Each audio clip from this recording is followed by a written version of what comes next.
दोस्तों, पिछले वीडियो में हमने देखा था कि कैसे एक इंसान का छोटा सा आइडिया एक बहुत बड़ी पब्लिक कंपनी बन जाता है। लेकिन असली सवाल यह है कि जब वो कंपनी शेयर बाजार में आ जाती है तो उसके बाद क्या होता है। आप अपने मोबाइल पर बस एक बाय का बटन दबाते हैं और पलक झपकते ही रिलायंस या टाटा का शेयर आपके अकाउंट में आ जाता है। आखिर स्क्रीन के पीछे का ये डिजिटल जादू काम कैसे करता है? आपका मेहनत का पैसा आखिर किसके पास जाता है? आज के इस वीडियो में हम स्टॉक मार्केट के पूरे इकोसिस्टम का पर्दाफाश करेंगे।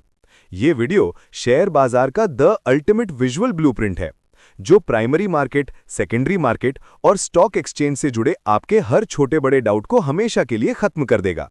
तो बिना स्किप किए वीडियो को अंत तक जरूर देखिएगा। तो चलिए शुरू करते हैं एक शेयर की रोमांचक यात्रा। ये किसी कंपनी के बनने से लेकर रोजमर्रा की ट्रेडिंग तक का पूरा विजुअल गाइड है। दोस्तों, अगर हम 1990s के दशक की बात करें तो शेयर बाजार में कागजी सर्टिफिकेट चलते थे।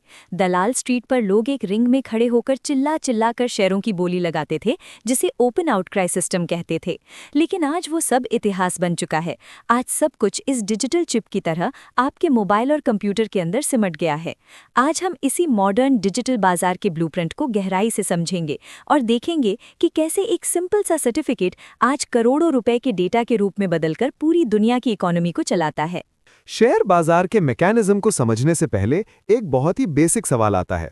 आखिर इस शेयर बाजार की जरूरत ही क्यों है?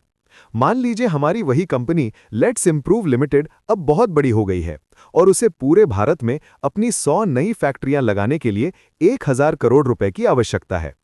अब कंपनी के पास फंड जुटाने के दो मुख्य रास्ते हैं। पहला, वो किसी बड़े बैंक से लोन ले, लेकिन 1000 करोड़ के लोन पर हर साल करोड़ों रुपए का भारी ब्याज चुकाना पड़ेगा। अगर बिजनेस में घाटा हुआ तो बैंक कंपनी की संपत्ति नीलाम कर सकता है। दूसरा और सबसे स्मार्ट रास्ता है शेयर बाजार। कंपनी अपनी हिस्सेदारी आम जनता को बेचकर यह पैसा जुटाती है।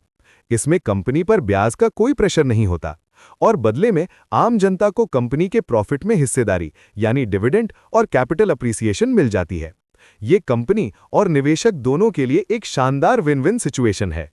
शेयर बाजार का भारी भरकम नाम सुनकर कई नए लोग घबरा जाते हैं, लेकिन असल में ये कोई रहस्यमयी या डरावनी जगह नहीं है। चलिए इसे एक बहुत ही आसान किराना दुकान के उदाहरण से समझते हैं। जैसे एक किसान जो कि सप्लायर है, अपने उगाए हुए चावल और दाल एक दुकान में लाता है और आप यानी खरीदार उस दुकान पर जाकर अपनी ज़रूरत का सामान खरीदते हैं। शेयर बाजार का कंसेप्ट भी बिल्कुल 100% ऐसा ही है। यहाँ सप्लायर है कंपनी, दाल चावल है कंपनी के शेयर और उस दुकान या प्लेटफॉर्म का काम करता है स्टॉक एक्सचेंज। आप एक निवेशक या ट्रेडर के रूप में इस एक्सचेंज नाम की दुकान पर जाते हैं और अपनी मनपसंद कंपनियों के शेयर खरीदते हैं। फर्क सिर्फ इतना है कि ये दुकान ईंट पत्थर की नहीं, बल्कि पूरी तरह से इंटरनेट पर मौजूद एक डिजिटल प्लेटफॉर्म है।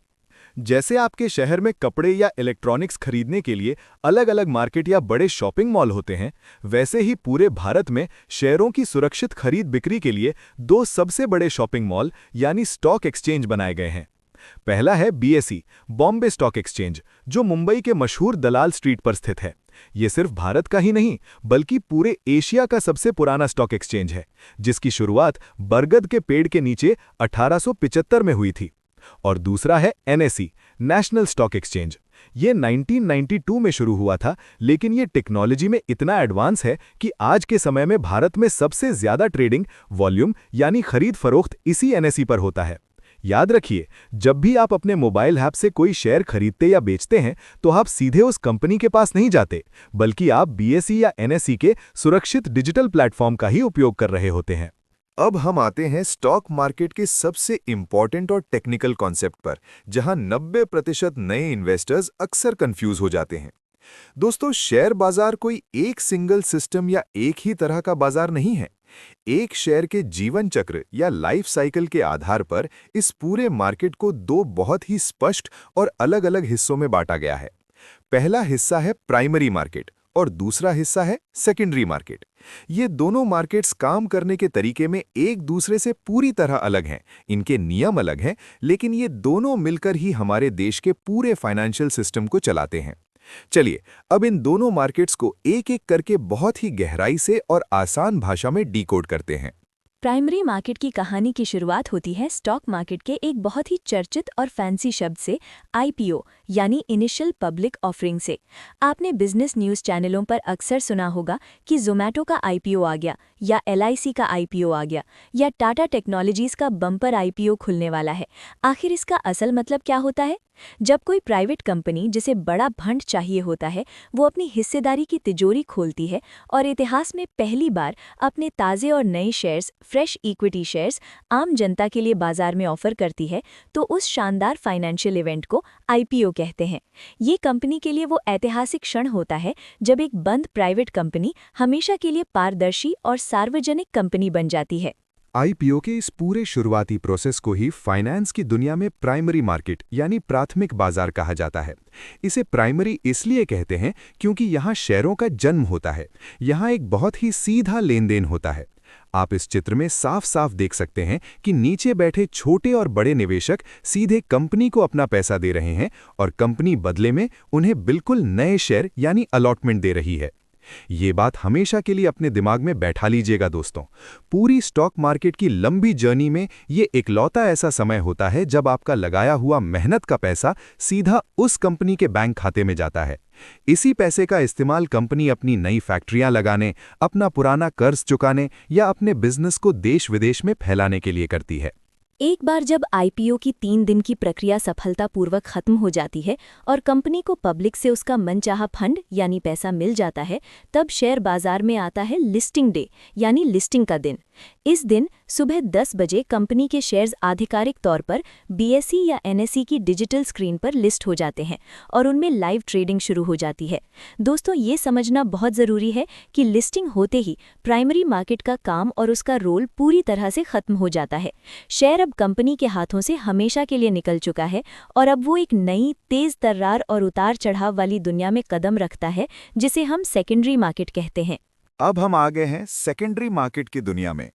ये वो बाजार है जिसे आप और हम रोज सुबह 9:15 से दोपहर 3:30 बजे तक टीवी न्यूज़ या अपने मोबाइल के ट्रेडिंग ऐप्स पर लाल और हरे रंग के चार्ट्स के रूप में देखते हैं। यहाँ सबसे बड़ा ट्विस्ट ये है कि इस मार्केट में शेयरों की खरीद बिक्री केवल निवेशकों के बीच होती है। आप स्लाइड में देख सकते हैं कि कंपनी चुपचाप साइड में खड़ी है। उसका इस रोजमर्रा की ट्रेडिंग में कोई सीधा रोल नहीं है। एक्स्ट्रा रिसर्च और वैल्यू ऐड, अगर इन्वेस्टर ए को अपना शेयर मुनाफे या नुकसान में बेचना है, तो वो अपना शेयर स्टॉक एक्सचेंज के जरिए इन्वेस्टर बी को देगा और उससे पैसा ले लेगा। इस पूरे लेन देन में कंपनी यानी रिलायंस या टाटा के बैंक अकाउंट में न 1 रुपया जाता है, न वहां से 1 रुपया आता है। कंपनी सिर्फ एक मूक दर्शक यानी साइलेंट ऑब्जर्वर बन जाती है। चलिए इस पूरे कॉन्सेप्ट को आपकी रियल लाइफ से जोड़ते हैं ताकि आपको कभी कोई कंफ्यूजन ना रहे। जब आप ज़ीरोधा, ग्रो, एंजल वन या अपस्टॉक्स जैसे किसी भी ब्रोकर ऐप को खोलकर HDFC बैंक या TCS का शेयर खरीदते हैं, तो स्क्रीन के पीछे असल में क्या होता है? Extra research and value add. जब आप बाय पर क्लिक करते हैं, तो आप वो पैसा कंपनी यानी TCS को नहीं दे रहे हैं। इसके पीछे BSE या NSE का एक बेहद ताकतवर सुपर कंप्यूटर काम कर रहा है, जिसे मैचिंग इंजन कहते हैं। वो कंप्यूटर पलक झपकते ही भारत के किसी दूसरे कोने में बैठे एक ऐसे व्यक्ति को ढूंढता है जिसने उसी सेकंड सेल यानी बेचने का बटन दबाया हो। आपका पैसा उस अनजान बेचने वाले सेलर के बैंक अकाउंट में जाता है और उसका शेयर आपके डिजिटल डीमैट अकाउंट में सुरक्षित आ जाता है ना स्टॉक एक्सचेंज की कमाल की टेक्नोलॉजी? ताकि आपके दिमाग में प्राइमरी और सेकेंडरी मार्केट को लेकर कोई भी डाउट ना बचे, आइए इस टेबल से एक क्विक और फाइनल रिकैप कर लेते हैं।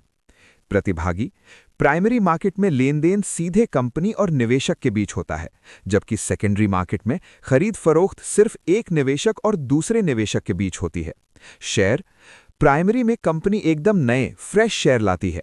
सेकेंडरी में पहले से लिस्टेड ट्रेडेबल पुराने शेयरों का ही व्यापार होता है।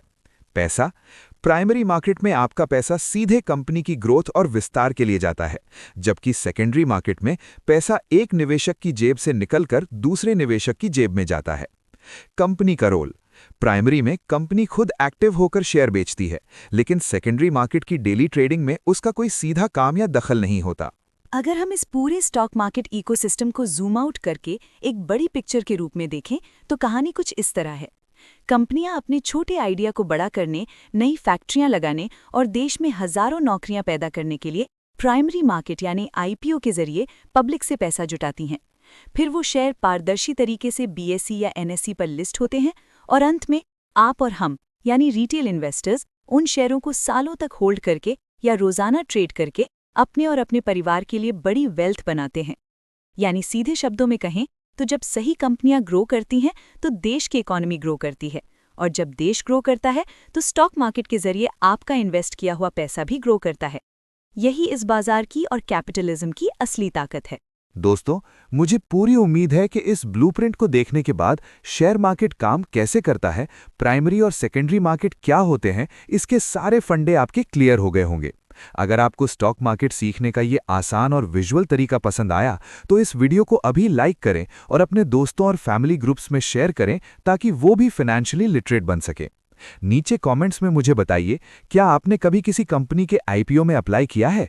अगर हाँ, तो किस कंपनी का? मैं आपके कमेंट्स का इंतजार करूंगा। चैनल को सब्सक्राइब करके बेल आइकन दबाना ना भूलें। मिलते हैं अगली वीडियो में। Happy investing.